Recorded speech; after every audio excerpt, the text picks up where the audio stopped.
to the channel. So today's video we're going to talk about running costs of a Nissan GTR. So if you are interested in trading or cars, then make sure you like and subscribe, drop me a comment so you guys can keep up to date with my channel.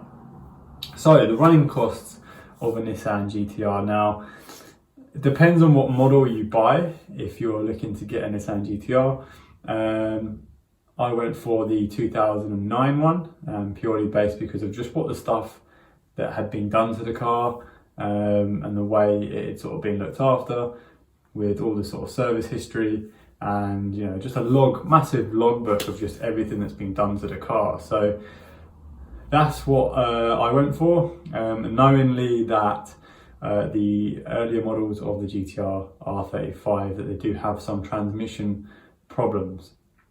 So let's just start off from the basics and talk about servicing. So if you're going to buy a Nissan GTR and you're going to keep it for say 5 years, say you buy a 2010 model, you have your service schedule. So if you keep on top of things, the prices aren't going to be that bad.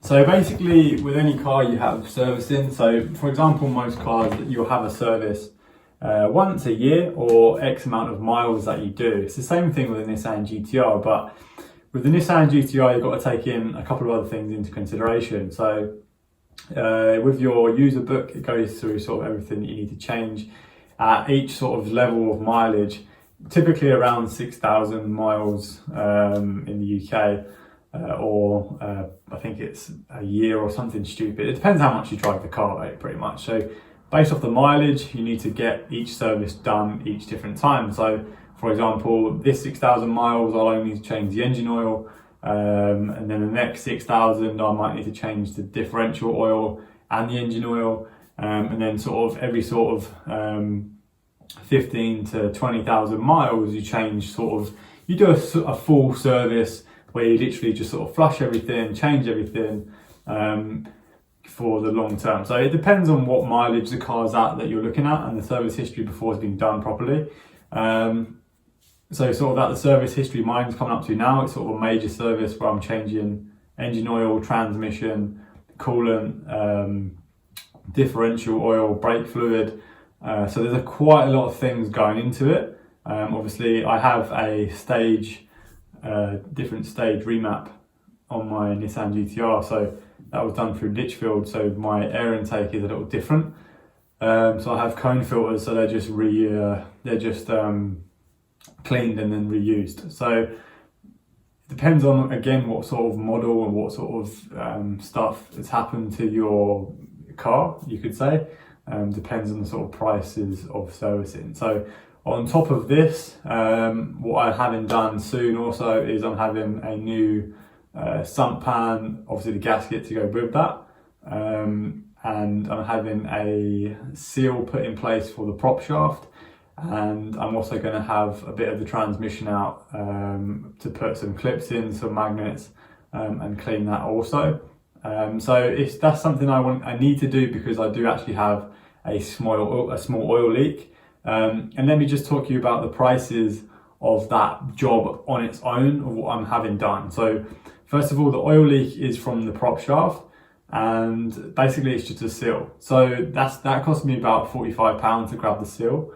And then the other thing was with the transmission was the actual pan itself was quite corroded, so I didn't know if oil was seeping through the gasket or through the pan, and if that's something that actually just happens to go like that, then it's going to cause you a huge problem. So I had to order a new gasket and sump pan, which was another £270. And then obviously when I get it to the garage next week, it's going to be having all of that done with a couple of other things. So I think in total just that little job is like 600 quid. So I've had the car 2 weeks. I'm getting a set of 4 tyres all around. So tyres are a completely different ball game. Tyres are literally, I'm going for some Yokos. I'm going for the Yoko Avant 105s. So that's what I'm going for. It's quite annoying with tyres as well because it's hard to tell what's good and I don't know, we're looking at ratings and reviews and stuff. I've been doing a lot of research into tyres for the car. I think on the back I'm running 285 3520, and on the front I'm running 265 3520. So it's quite a big wheel again. So the tyres you're looking at around, I'd say if you're going, the Yokos I got are near enough 200 a corner. If you run into Michelin Super Sports, you're looking at around 235 a corner. You can get a little bit cheaper as well. So yeah, 4 tyres all around. Obviously the wheel alignment as well, because the inside of my tyre was actually threaded. The tread is fine, but the inside of the tyre is threaded, so that's a little bit different. So that's going to be checked out as well and get the wheel alignment sorted out. So yeah, obviously servicing, as long as you keep on top of it, it shouldn't be too much. Like, it shouldn't be that expensive to keep on top of servicing. You know, it happens every sort of 6,000 miles, and depending on the mileage, depends on the type of service that it needs. And as long as it's kept on top of, it shouldn't be expensive.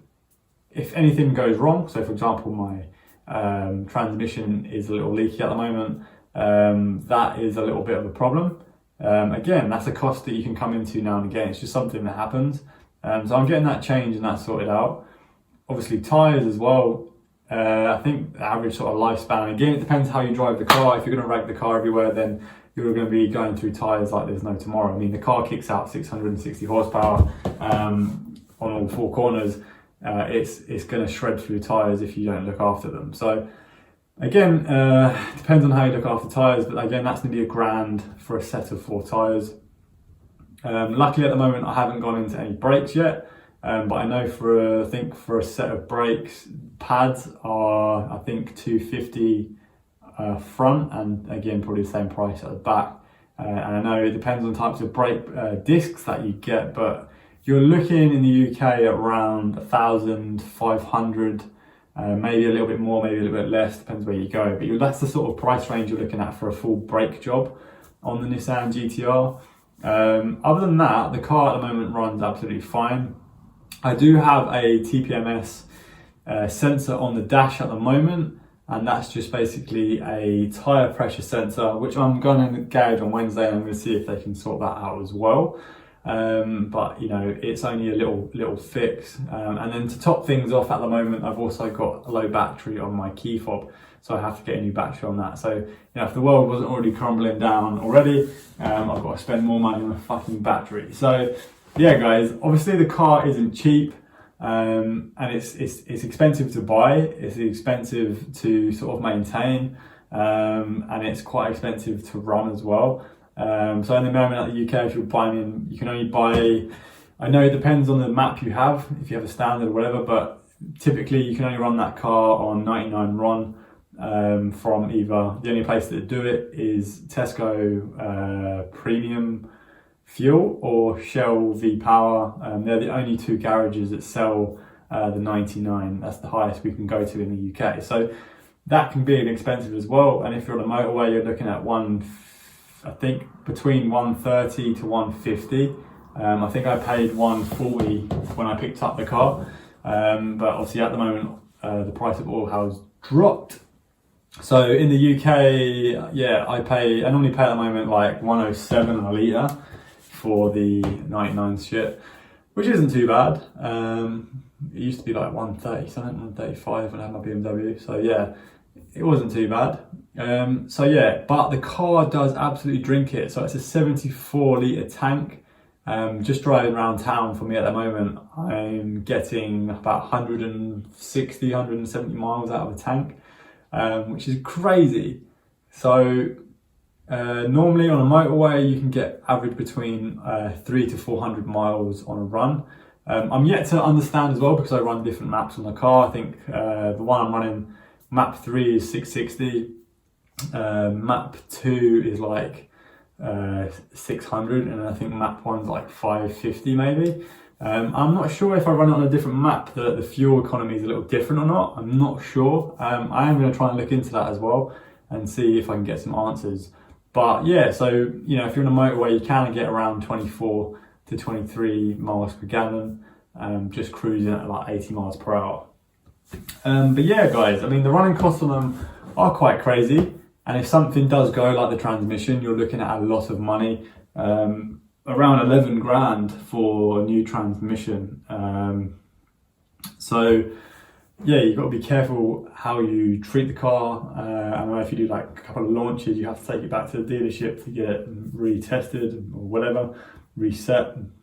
So I'm not going to launch the car. It's, you know, it's more than enough power for me as it is. But yeah, so guys, if you are curious of getting a Nissan GTR, they are the best, in my eyes, the best car you can buy.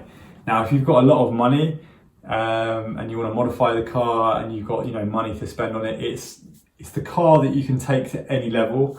For example, you can spend 30 grand buying the car and you can just add so much shit to it. I mean, the car downstairs has had the modifications to it alone is over 15 grand. So it's a lot of money being sunk into that to get to it to where it is now. It's next level. Just looking through the receipts would make you cry. It's absolutely crazy. So, you know, if you're looking to get a Nissan GTR R35, it depends on what model you want to buy. So from 2008 till 2010 is when they sort of had their transmission issues. And then sort of from 2013, I believe they sort of fixed it. So, you know, if you are willing to pay that extra sort of premium price for a newer model, then you might get a bit more guarantee when buying it. You know, if you've got a lot more money, then you can buy a brand new one. But obviously with warranty and stuff, it depends on the modifications that you do to the car. But, you know, you can take the car from stock to literally next level, and it's absolutely insane. You know, I've watched videos where people are driving 1,200, 1,500, like absolutely insane. You know, stopping the front from going, so you're only using the back rear wheels. That's again absolutely mental. Like there's so much stuff you can do to the car. It really is crazy. So, you know, if you are looking to get a Nissan GTR, then just be careful on the running costs, because me personally, I've already sunk £2,000 into the car before I've even really got to enjoy it yet. So in 2 weeks, I've spent 2 grand. So yeah, guys, make sure if you do get a Nissan GTR, if you're buying it from a private guy, then make sure the gear changes are nice and smooth. Make sure there's no oil leaking. You know, if you're going to spend that money, get it up in the air, check the underneath of it. It's well worth it, because if you do, you know, miss a couple of things, you know, tires are easy to spot. Mine unfortunately were shit because the tread was fine. It's the inside of the tyre which I couldn't see that was threaded. So I'm a little bit pissed off about the guy that sold me the car, because they didn't really tell me about the leaking oil, and I couldn't really see that. It was more of a, you know, it was just one of those situations where the guy was trying to get rid of it, probably because of the problem that I've just fixing at the moment. I don't know, but you know, you really need to do your, you know, visual checks on the car before you purchase it, and just check out everything's fine. You know, but after, when the car's gone in for the service and everything's fixed, there shouldn't be any more problems with the car, and it should run fine, more than fine, and a lot better. And again, for my peace of mind, I know everything that's done on the car has been done, so I don't need to worry about that anymore. So yeah, guys, I hope you guys enjoyed this video. Like and subscribe, drop a comment if you want me to cover anything. But there's going to be some sick, once it comes out of the garage, I'm going to make sure there's going to be some sick POV driving videos, some drive-bys, some all different types of stuff. I'm literally turning into a caveman now. My hair hasn't been cut for like 3 to 4 months.